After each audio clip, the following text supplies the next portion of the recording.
Fala aí galera, tudo bem com vocês? Aqui é o Nicolas, tá começando mais um vídeo aqui no canal. Bastante tempo que eu não posto, acho que já faz uns 4 meses desde o último vídeo, mas bora pra cima. O tema do vídeo de hoje que eu quis trazer pra vocês, que é sobre Levítico, tem muito a ver ali com o início de ano, né, leitura bíblica e tudo mais. Eu sei que a gente já tá no final de fevereiro, mas pra mim o ano ainda tá começando, então vamos pra cima.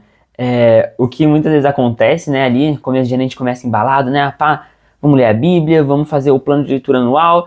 Então Gênesis começa legal, Êxodo da hora, e chega Levítico. Levítico sempre quebra. É aquele livro cheio de regras e leis e oferta de sacrifício e sangue e tanta coisa que a gente muitas vezes não entende, não sabe, não consegue aplicar no nosso dia a dia, ou simplesmente acha tipo assim, não importa pra gente ver no dia a dia. Mas eu queria trazer para vocês hoje uma outra leitura do livro de Levítico, uma leitura com outros olhos que vai te fazer se interessar minimamente mais por esse livro. E a leitura que eu queria trazer para vocês é olhar para o livro de Levítico como uma visão de pureza, santidade e presença. Esse é o tema que corta ali todo o livro de Levítico, né? Principalmente ali com Deus falando o tempo inteiro para o seu povo, né? Sede santos, porque eu, o Senhor vosso Deus, sou santo. Essa passagem, por exemplo, está em Levítico 19:2, mas ao decorrer do livro Deus repete isso diversas vezes. Então é uma marca bem forte do livro, a pureza, a santidade. E até mesmo, assim, é bom fazer uma distinção, porque santo tem essa diferença, né, entre o santo e o comum. O santo é aquilo que é dedicado a Deus, consagrado ao Senhor. E entre o comum a gente tem o puro e o impuro. Mas não necessariamente essa separação de puro e impuro é algo moralmente errado, é um pecado de certa forma, mas é aquilo que é desassociado da vida. Então, por exemplo, é aquilo que é distante. Então, quando a gente olha para o livro de Levítico, quando a mulher dava luz para uma criança, ela se tornava impura.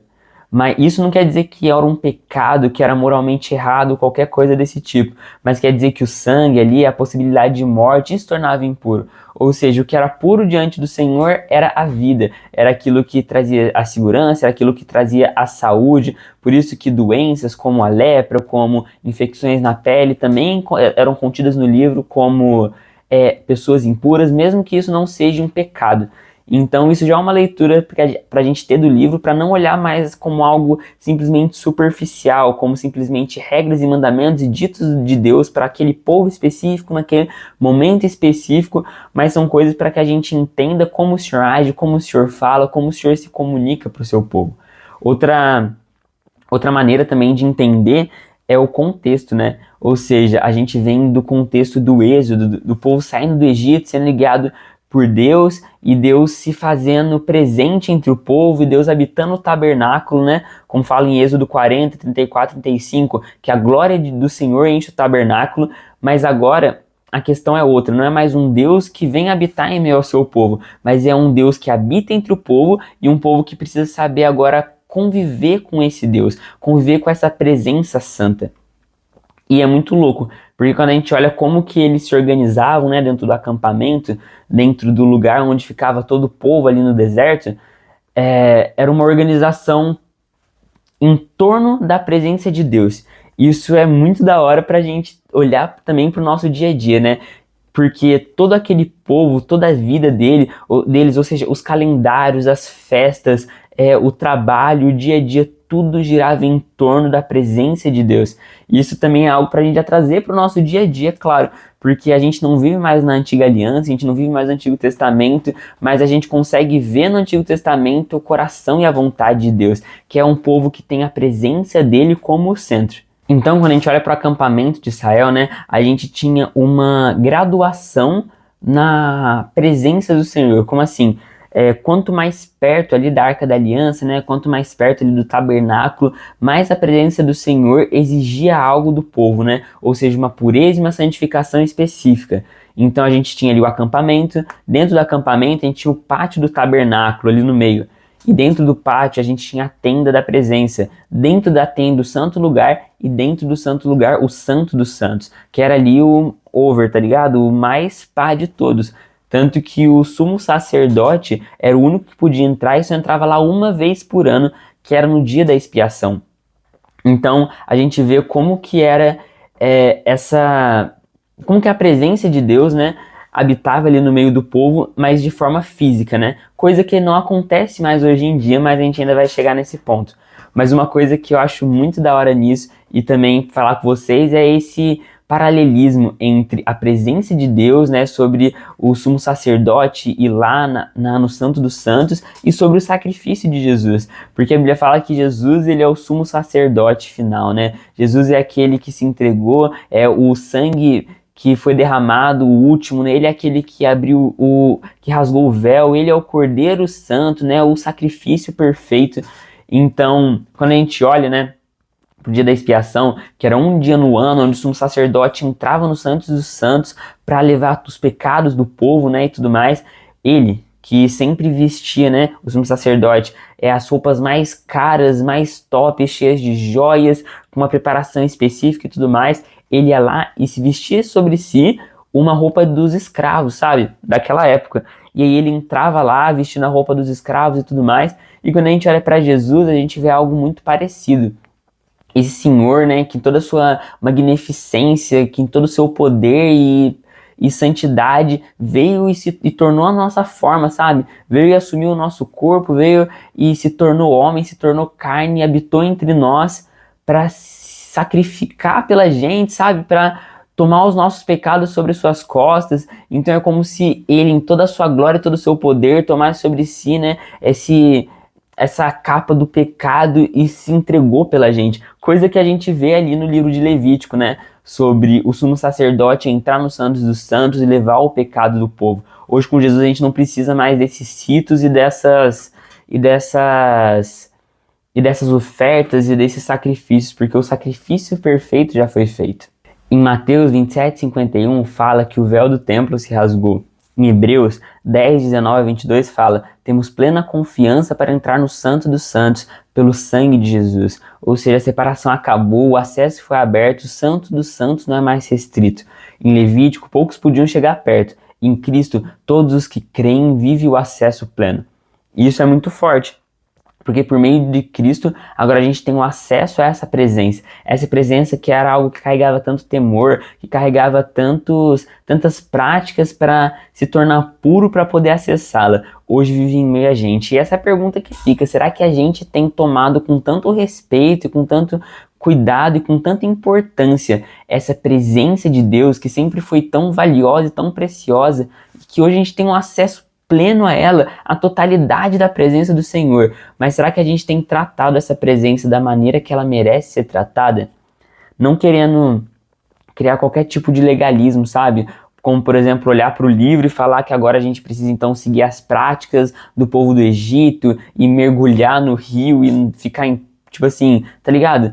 Essas práticas da antiga aliança não são mais necessárias, porque, como já foi dito, né, o sacrifício perfeito foi feito, né, o cordeiro perfeito foi morto. Então nós não precisamos mais desses sacrifícios, desses meios, mas a gente precisa sim carregar a importância da presença de Deus, e muito mais hoje, porque essa presença que ficava lá no Santo dos Santos, algo que era acessado uma vez por ano, com uma exigência de tanto preparo, hoje está entre nós. E qual que é o nosso posicionamento em meio a essa presença tão poderosa? 1 Coríntios 6:19 diz: acaso não sabeis que vosso corpo é santuário do Espírito Santo? Em Efésios 2:18 fala: porque por meio dele ambos temos acesso ao Pai em um Espírito. Em Hebreus 4:16 diz: aproximem-nos, portanto, confiadamente do trono da graça. Não visitamos a presença, não vamos até a presença, nós somos a habitação da presença. É como se estivéssemos o tempo todo no Santo dos Santos. Ou seja, não existe mais um pátio externo ou interno, não existe mais um véu que se separa. A presença de Deus habita entre nós. E o que esse livro, pelo menos o que me tocou e o que me fez enxergar, né, é que essa presença, ela merece a devida busca por essa santidade. É uma santidade que merece santidade, ou seja, não era qualquer um que acessava a presença de Deus. E hoje a gente quer buscar o Senhor de qualquer maneira, mais uma vez, não querendo impor regras que a Bíblia não impõe pra gente, mas a gente precisa ter a consciência de quem habita em nós, a gente precisa ter consciência de quem a gente busca diariamente, a gente precisa ter consciência de quem a gente quer que viva dentro de nós a cada dia. Será que é o Espírito Santo mesmo? Ou será que é apenas uma emoção? Ou será que é apenas um pedido de oração? Ou será que é apenas um culto no final de semana? Isso é algo muito, muito, muito importante. Por isso que quando a gente olha para a salvação que nos é entregue, a gente vê uma salvação que é totalmente dada por Deus pra gente.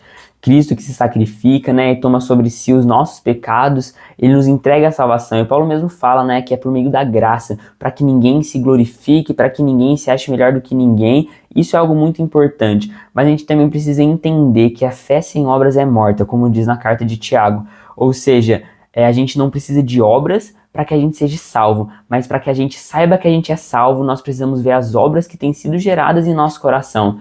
Jesus também fala, né, que o machado está posto e a árvore que não dá fruto será cortada. Ou seja, os frutos que são gerados na gente testificam a fé que a gente tem em Cristo. Então isso é algo que a gente precisa olhar e precisa entender, porque em Levítico eles tinham diversas leis e regras para que não pecassem.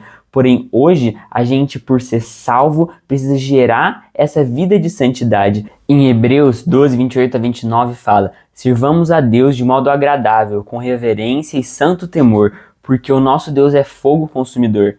Em 1 Pedro 1, 15 a 16 fala: assim como é santo aquele que vos chamou, sede vós santos também. Em Efésios 4,30 diz: não entristeçais o Espírito Santo de Deus. Quando a gente olha mais uma vez para o livro de Levítico, a gente vê que a presença de Deus era algo difícil de entrar. Havia medo, havia preparação intensa, mas hoje temos acesso total, temos intimidade, mas muitas vezes tratamos como algo comum. Se no passado a presença exigia tanto cuidado, por que hoje, tendo acesso pleno, somos tão relaxados? Essa é a pergunta principal, eu acho que fica, sabe? Porque muitas coisas realmente a gente não vai pegar do livro de Levítico, sobre as ofertas, sobre os sacrifícios, mas algo que fica, e isso é muito importante: como tratamos a presença de Deus, como tratamos a nossa santidade em meio a essa presença santa. Que quando você for fazer a sua leitura de Levítico, você não passe mais os olhos para esse livro como simplesmente um monte de leis e regras, mas entenda que Levítico não é um livro ultrapassado, é um lembrete de quem Deus é. Deus não mudou, a santidade não mudou, o que mudou foi o acesso. E o acesso não diminui a santidade, ele aumenta a nossa responsabilidade. Então, que quando você for fazer a sua leitura, você possa olhar para esse livro com novos olhos. E quando você for viver a sua vida, você também possa olhar para a presença de Deus com outros olhos.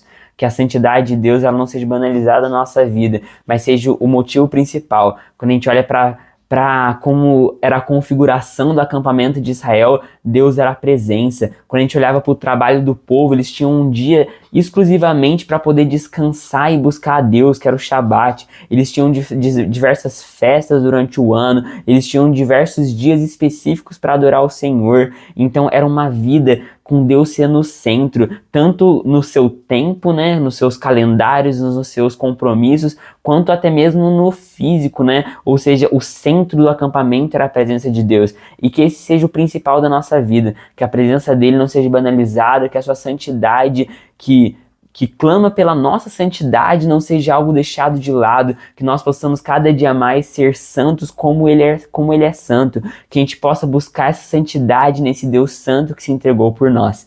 Esse foi o vídeo de hoje, espero que esse vídeo tenha abençoado você, tenha abençoado a sua vida. Já faz aí o seu trabalho missionário, já envia aí para todo mundo que você conhece, curte, se inscreve, deixe seu comentário, deixe sua sugestão para o próximo vídeo. Muito obrigado por ter assistido até aqui, é nóis, falou e fui!